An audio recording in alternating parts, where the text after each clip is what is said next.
Welcome back to Leap Enforcer podcast. My name is Chris Salter. I am the host. I just want to talk about the playoff game between the Packers and the Eagles.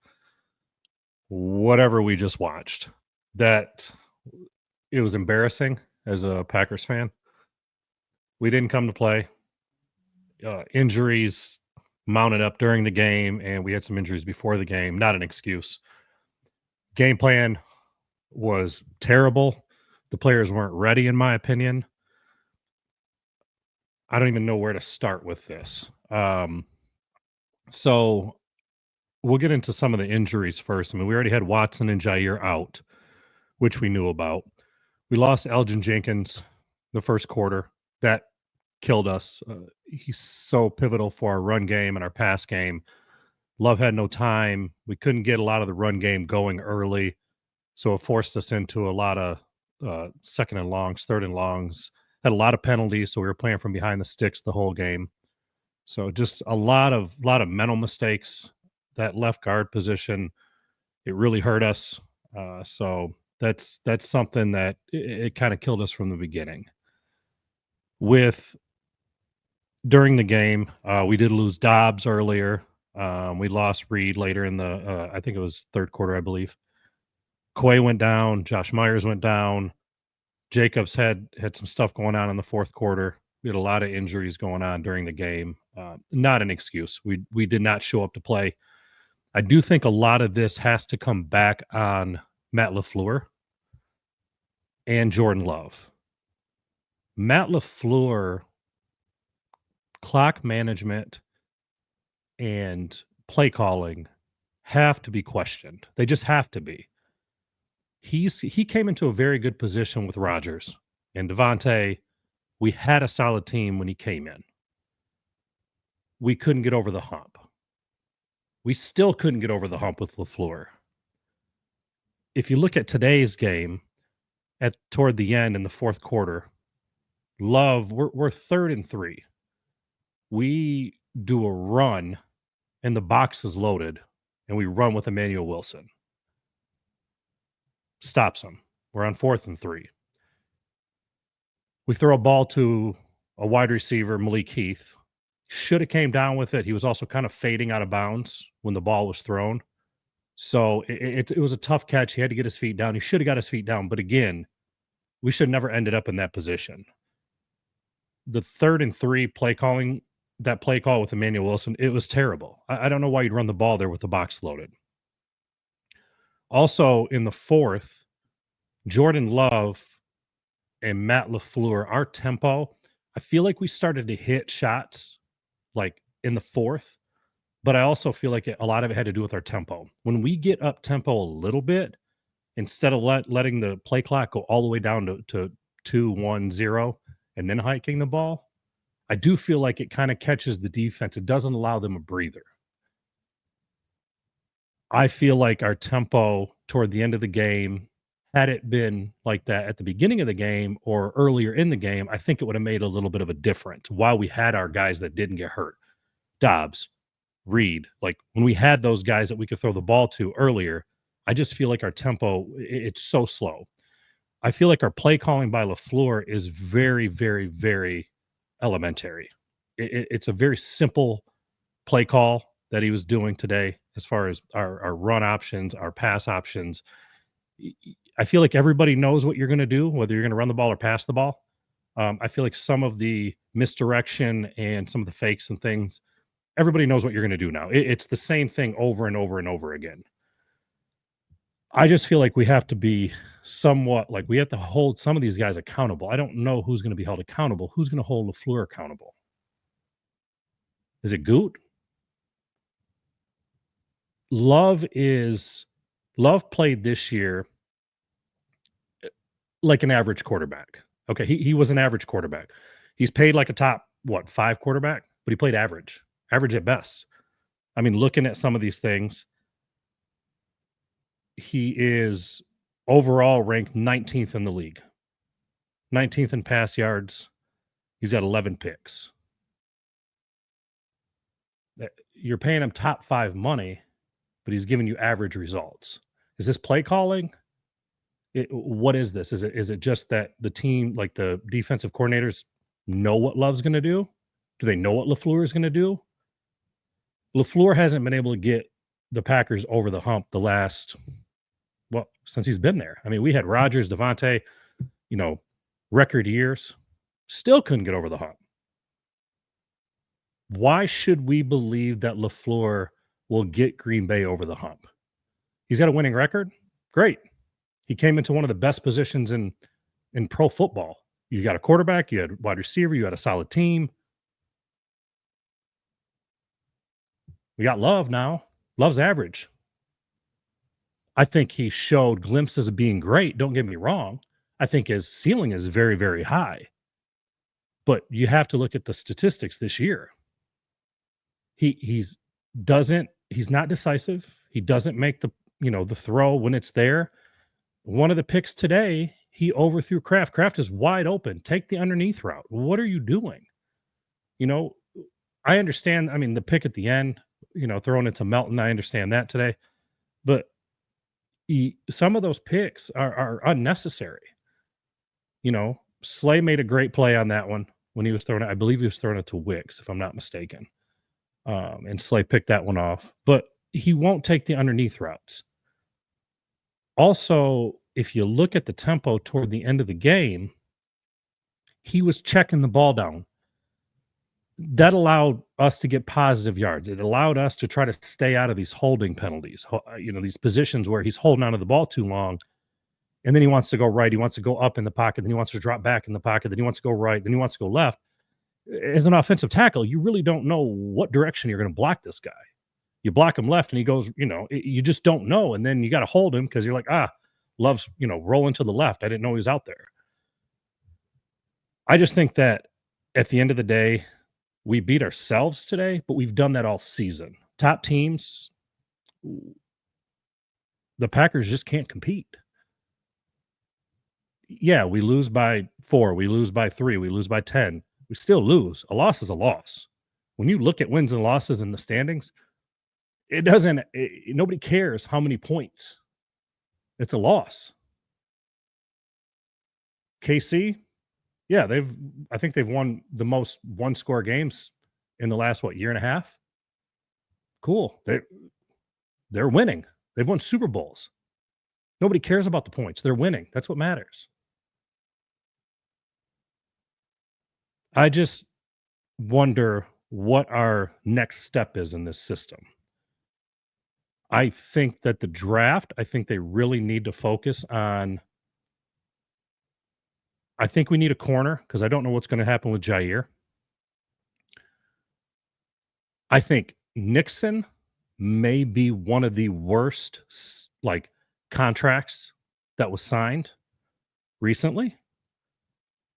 We're paying Nixon like a top 3 slot corner. I understand he's a kick returner. He also put us in the hole today immediately by fumbling the ball.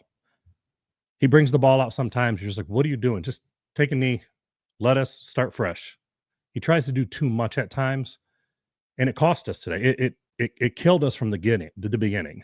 We had to get the lead today in order to have a chance to win this game. We just need to play from in front. Trying to play from behind when we can't get wide receivers open. Love won't make these throws. You try to take Josh Jacobs out of the game because you're essentially having to chuck the ball so much. We needed to play from ahead. That's why LaFleur has been taking the ball to begin when we win these coin tosses. It's because we need the ball. We need to get ahead and play from behead. We're a better team playing from behead. Also, you want to jump on Philly, who's one of the worst, I think the worst team in the league in the first quarter or in the first 2 drives of the game in the NFL. But yet, they're one of the best teams in the last 3 quarters. That's the whole reason you take the ball to try to go ahead. But then, Nixon runs it out, runs smack dab into somebody, bam, fumble. And I know people are crying, oh, we recovered the ball. It has to be clear and obvious. The ball was bobbling around, and there's 10 guys laying on top of him at that point? It's hard. It's got to be clear cut. Should we have got the ball back? Probably, but We should have never been in that position. We should have never been in that position. Hold on to the ball. We had way too many unforced errors today. Holding call, pick, fumble. I mean, Jacobs dropped the ball at one point too, and Kraft jumped on it. We're paying Nixon as a top 3 corner, and his targeted rate he's ranked 18th. His coverage rate is ranked 26th, and his catch rate, he's ranked 26th. I believe this is out of 34 slot corners that are graded. I believe that's the statistic that I read. But yet we're paying him as a top 3 corner in the slot. He's not returned anything for a touchdown this year, kick return wise, that I can remember anyways. I just think in the draft, we're really going to have to focus on getting like some corners. We need a pass rush. We could barely touch Jalen Hurts today. Barely. I know Gary had one, but I don't remember any other ones. We might have had one more, but that was more so a coverage sack. That wasn't even a pass rush sack, really. That was a coverage sack, which our defense played well for the most part today. It was a bend, don't break, scenario for us. We just couldn't put points up. I do think going into next year, I think that we need a veteran wide receiver. I understand we draft, but I think we need a veteran wide receiver, one that we know we can throw the ball to when necessary. I'm not going to get into that a lot right now. I will follow up once I see free agency and kind of see who's available. This is just a knee-jerk reaction of the Eagles-Packers game / debacle that we just watched.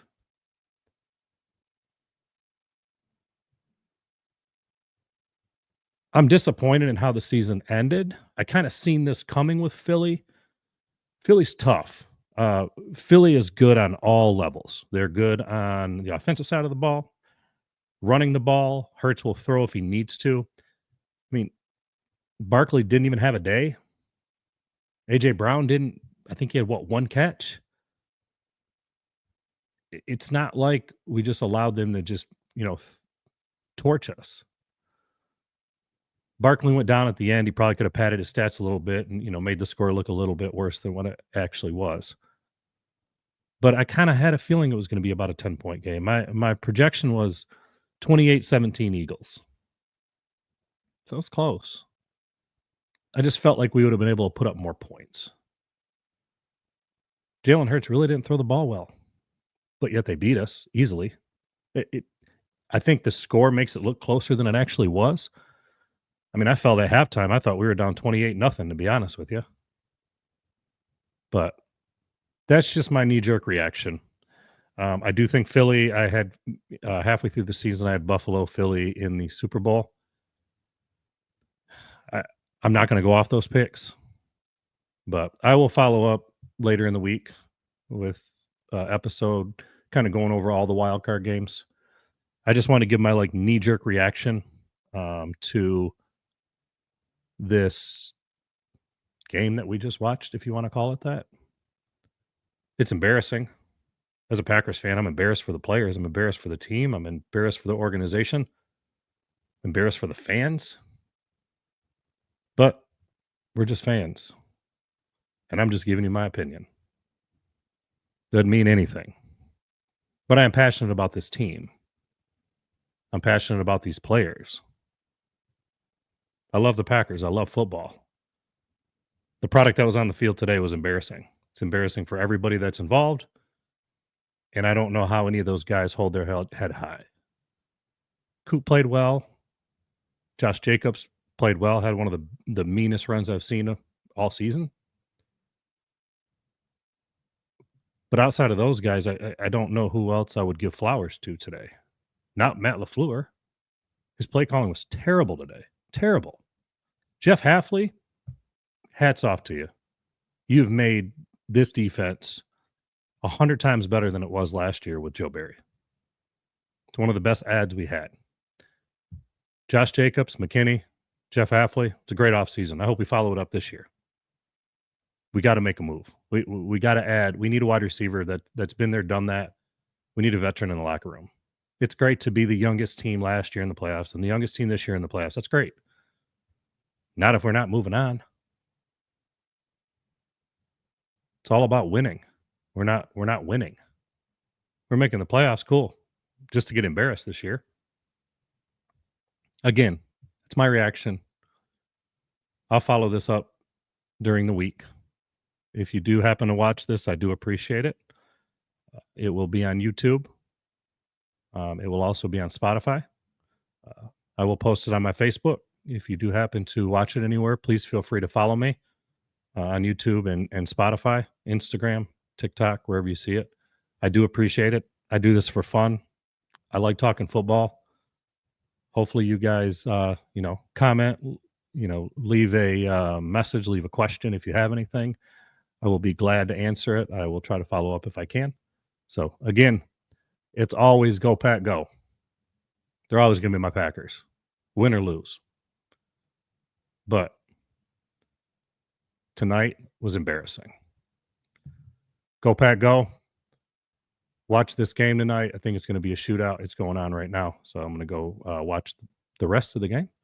And again, hit me up, follow me. I do appreciate that. If you think I shouldn't be doing this, just tell me. That's fine. I do it for fun. This is my second podcast I've ever done. So leave me a message. Anyways, see you guys.